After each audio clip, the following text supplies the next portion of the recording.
미라클 모닝 애청자 여러분, 안녕하십니까? 콘스탄틴 황제와 밀라노 칙령, 이것은 지금 우리의 기독교와 어떤 관계가 있고 영향이 있었을까요? 침례교의 역사의 책을 보면 밀라노 칙령에 대한 이야기가 나옵니다. 여기에 더 서치를 해서 제가 정리를 했습니다. 세계인의 백과사전이라고 하는 위키 대백과 사전에서 밀라노 칙령이라고 하면 이렇게 나옵니다. 밀라노 칙령은 313년에 로마 황제였던 콘스탄티누스와 리키니우스가 사인한 칙령으로서 주된 내용은 종교에 관한 내용이다. 종교적인 예배에 대해 로마 제국은 중립적 입장을 취한다는 내용의 포고문이다. 이로써 로마 제국은 신앙을 가지는 것, 특히 기독교 신앙을 핍박하던 입장에서 옹호하는 입장으로 돌아선 사건이다. 이렇게 이야기를 하고 있습니다. 로마가 그렇게 예수님을 믿는 사람들을 잡아 죽이고 가두고 했던 그 일에 대해 이제는 신앙의 자유를 주는 것처럼 하는 이 밀라노 칙령은 그동안의 핍박을 받아오며 믿음을 지켰던 믿음의 선조들의 신앙에 어떤 영향을 미치게 되었을까요? 이것이 이제 밀라노 칙령에 대해서 알아봐야 될 것입니다. 먼저 로마 제국의 혼란과 디오클레티아누스의 개혁에 대해서 한번 보겠습니다. 3세기에 로마 제국은 매우 혼란스러운 때였습니다. 235년에서 284년까지 49년 동안 무려 26명의 황제들이 제위에 올랐다 내려갔다는 그런 시기였습니다.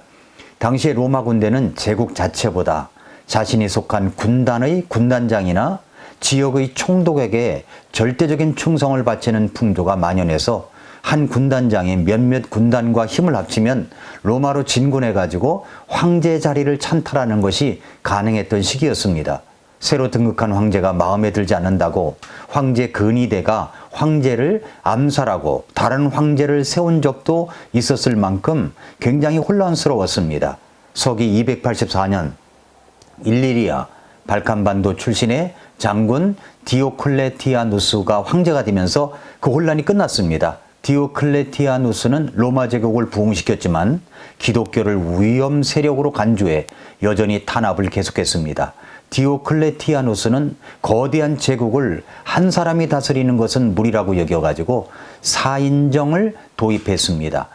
로마 제국을 4개의 지역으로 나눈 후에 2명의 대황제 아우구스투스가 각각 소황제 카이사르를 한 명씩 거느리고 다스리는 것입니다. 그러니까 대황제가 죽거나 은퇴하면 소황제가 대황제가 되고 신임 대황제가 소황제를 새로 임명하는 그런 시스템이었습니다.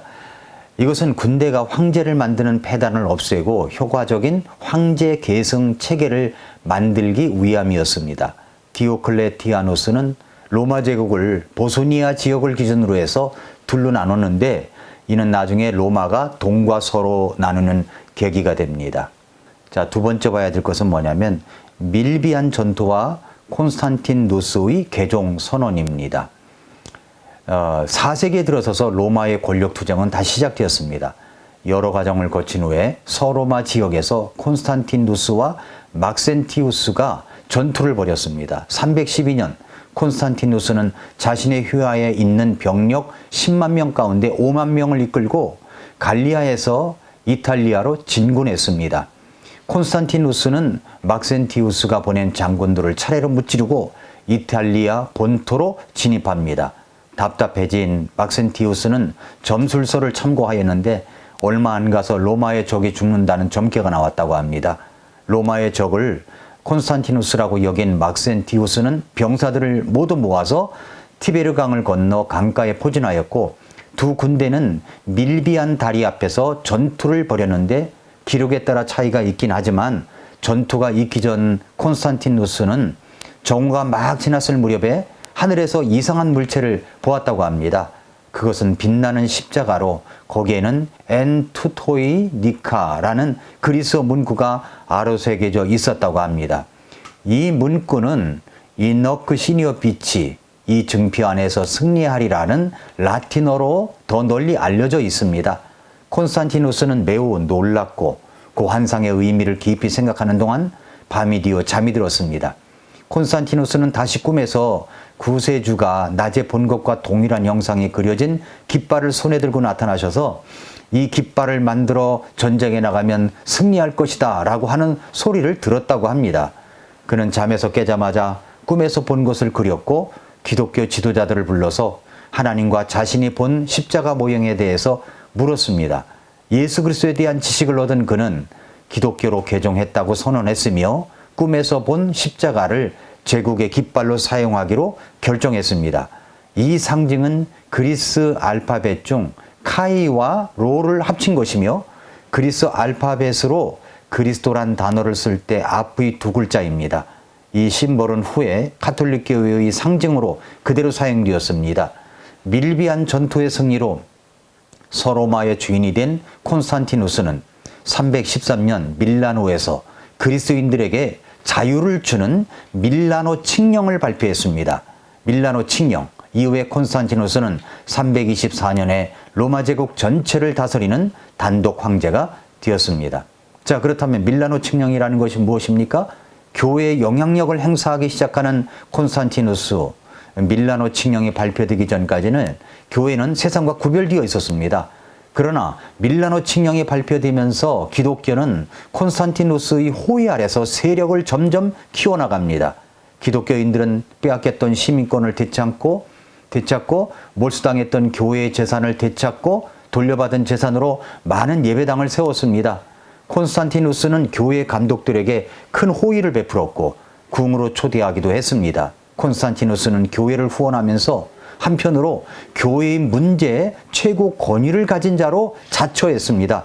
그는 장로회에 호위병 없이 나타나기도 하고 토론에 함께 참여하기도 하며 신앙이나 교리 문제의 해결에 간섭하기도 했습니다. 그는 종교회의와 공회의를 소집, 주재하였고 이후의 결정을 거부하는 이단자들에 대해서는 군사력을 동원하여 진압을 했습니다. 기독교에 대한 가장 큰 위협이 느껴진 것은 황제 자신이 교회를 다스리기로 결정한 때였습니다. 이때부터 교회에 보내는 모든 공문서에는 카톨릭이란 용어가 쓰이기 시작했습니다. 콘스탄티누스는 자신의 위치를 교회의 머리로 더욱 분명하게 드러냈습니다. 교회 감독들이 있었지만 그는 자신을 감독 중에 감독이라고 자처했습니다. 그러면서 그는 동시에 자기 아버지가 믿었던 페르시아의 태양신 미트라를 섬겼습니다. 기독교를 공인한 후에도 그가 발행한 화폐에는 미트라 신의 초상을 조각하고 무적의 태양, 나의 보호자라고 써놓았습니다.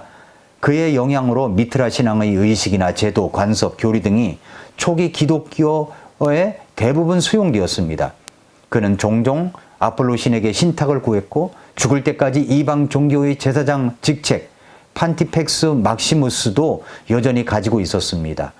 AD 322년 그는 주화에 옛 신들의 상징들과 이름들을 새겨넣었고 밀비안 다리에서 처음 사용했던 XP를 새겨넣었습니다. 콘스탄티누스는 새로 갈아입은 기독교의 의복 속에 이방 종교의 미신적인 액세서리를 달고 다녔습니다. 그가 생각하는 기독교는 혼합물이었습니다. 완전 짬뽕이었죠. 콘스탄티누스는 하나의 제국, 하나의 법, 하나의 시민, 하나의 종교를 통치 이념으로 그렇게 삼았는데 그가 기독교인들에게 호의를 베풀었던 것은 순전히 정치적인 동기에서 종교를 이용한 것에 불과했습니다. 콘스탄티누스는 성경 말씀이나 영적인 진리에는 아주 캄캄한 어두운 인물이었습니다. 자, 네 번째 보기 원하는 것은 세속적으로 변질되어가는 교회 기독교가 과거처럼 핍박을 받지 않게 된 것은 은혜였지만 황제에게 보호를 받지 않은 것은 더 큰 은혜였음을 역사는 말해주고 있다는 겁니다.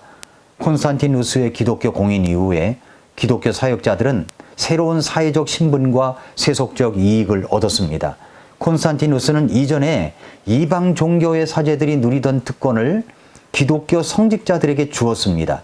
감독들은 높은 명예를 가지게 되었으며 이교도의 돈으로 교회들이 신축되었습니다. 콘스탄티누스는 교회의 면세를 확대했고 312년에 십자가형을 금지시켰으며 315년에 검투를 폐지시켰습니다. 또한 기독교의 주일을 공휴일로 제정했고 321년에 교회의 절기를 존중하라는 지시를 내리기도 했습니다. 그는 수도를 비잔티움으로 옮긴 다음에 도시를 확대해서 콘스탄티노플로 개명하고 그곳에 수많은 예배당을 건축했습니다. 자연의 출세를 위해 기독교로 개종하는 사람들이 많아졌습니다. 그래서 롤랜드 베인트라고 하는 사람은 불로 시험을 받던 교회가 이제는 호의로 시험을 받았다라고 했습니다. 그래서 이제 예배당 그리고 지붕은 금으로 치장하고 그리고 대리석을 끼워 장식하고 있다고 했습니다. 한때는 불꽃 속에 던져졌던 그리스도인들의 거룩한 책이 이제는 화려하게 재본되고 황금과 보석으로 꾸며지고 있다. 제롬이 그런 얘기를 했습니다. 많은 가짜 기독교인들이 생겨났고 점차 많은 사람들이 매우 무가치한 동기로 성직자 세계에 들어왔습니다. 순교를 각오한 신자들만이 들어올 수 있었던 교회가 정치적 야심을 품고 아직 반은 이교적인 사람들이 몰려 들어오는 세속적인 교회로 변질되어 갔습니다. 콘스탄티누스가 본 환상과 그의 삶은 그가 참으로 회개한 사람이 아니고 말씀과 성령으로 거듭나지 않았다는 사실을 증거하고 있습니다. 그는 개종했다고 한 후로도 여러 번 살인했습니다. 20년간 함께 살았던 두 번째 부인 파우스타를 물이 끓는 목욕탕 안에 넣어 질식시켜 죽여버리는 그런 비밀 명령을 내렸고 또 니케아 공회의를 소집한 그 해에 마다들을 처형, 암살함으로써 씻을 수 없는 오점을 남겼고 자신의 누이의 아들은 태형으로 죽였습니다. 그는 피로 물든 옷을 입은 황제였습니다. 그러나 타락한 교회들은 고마운 후원자를 위해 콘스탄티누스의 미덕들을 찬양을 했고 그의 결점들을 감추어 버렸습니다. 황제의 축제일까지 제정한 거짓 기독교인들은 콘스탄티누스라는 이름을 언급할 때마다 12사도에 준하는 분이라는 명칭을 반드시 덧붙였다는 것입니다. 다섯 번째로 보기 원하는 것은 콘스탄티누스는 임종 직전까지 세례를 미룬 사람입니다. 에드워드 기본은 로마 제국의 쇠망사 제2권에서 콘스탄티누스에 대해서 이렇게 말합니다. 엄격한 교회 용어를 따르자면 최초의 기독교 황제라는 말은 적어도 그가 죽는 순간까지는 적용될 수 없었다. 대제가 세례를 받은 후 신자로 입문한 것은 임종을 앞둔 병상에서였기 때문이다. 황제 자신도 한 해에 두 가지 칙령을 발표해서 국민에게 희망과 두려움을 교묘하게 조장한 적도 있다. 두 가지 칙령이란 첫째는 일요일을 엄숙히 지키라는 것이고 둘째는 점술가들에게 정기적으로 자문하라는 것이었다. 콘스탄티누스 대제는 어쨌든 40살 가까운 나이까지 로마의 전통 종교를 지켰다. 그는 특히 태양의 신, 즉 그리스 로마 신화에 나오는 아폴론을 숭배했다. 후대의 비기독교인이라면 조롱에 맞지 않을 하늘의 십자가 계시는 콘스탄티누스 황제의 개종 직후에 기독교인들조차 믿지 않았다. 하지만 동서의 가톨릭 교회만은 십자가에 대한 경배에 도움이 된다고 생각했는지 이 계시를 여전히 인정하고 있다라고 했습니다. 교회사를 보면 콘스탄티누스는 기독교에 대한 우호적인 태도와 열심에도 불구하고 337년 죽기 바로 직전까지 세례를 받지 않았었습니다. 그 당시 사람들이 가졌던 이 잘못된 교리들 중 하나는 세례를 받음으로써 죄사함을 받는다는 것이었습니다. 그러한 교리는 세상에서 욕망을 따라 살다가 자기가 편할 때 쉽게 죄사함을 받을 수 있다는 허가증이 되어버렸습니다. 괜히 일찍 세례를 받아 공개적으로 믿음을 고백하고 그 뒤부터 육신이 누리고 싶은 것들에 제약을 받는 부담을 피하고 싶었던 것입니다. 세례받은 후 짓는 죄를 어떻게 해야 할지 몰라 죽기 전에 세례를 받음으로써 한꺼번에 모든 죄를 씻고자 한 것이죠. 콘스탄티누스는 임종을 앞두고 교회의 감독을 자신의 궁으로 불러들였습니다. 당시 니코미디아 감독이었던 유세비우스는 교회사인 가이사랴 사람 유세비우스와는 다른 인물인데 그의 신앙 고백을 듣고 세례를 주었다고 합니다. 그는 하나님께서 자기를 살려주시면 집회에 나가겠다고 고백하고 다시는 자주색 황제복을 입지 않고 개종자가 입는 옷을 입겠다고 약속했지만 그는 AD 337년 세례받은 직후에 죽었습니다. 자, 이제 마지막으로 여섯 번째, 많은 것을 잃은 교회의 모습을 한번 살펴보도록 하겠습니다. 기독교 역사가인 앤드류 밀러는 이렇게 말했습니다. 여기에는 영구한 도성이 없다. 주를 못 박은 세상에서 교회가 무엇을 기대하겠는가? 교회가 그런 세상에서 무엇을 받아들이겠는가? 이 땅에서 교회의 참 몫은 고난과 배척이다 라고 했습니다. B.K. 카이퍼는 기독교 공인의 부정적 결과를 이렇게 언급하고 있습니다.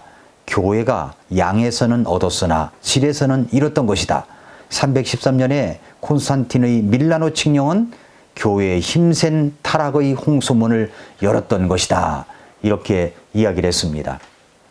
김종식 목사님이 쓴 침례교회 역사 책 67페이지에는 이렇게 콘스탄틴과 밀라노 칙령에 대해서 이야기하고 있습니다. 기독교 관용령은 명백한 콘스탄틴의 정치적인 결정이었다. 그러나 이 사건에 대한 견해는 지금도 양분된다.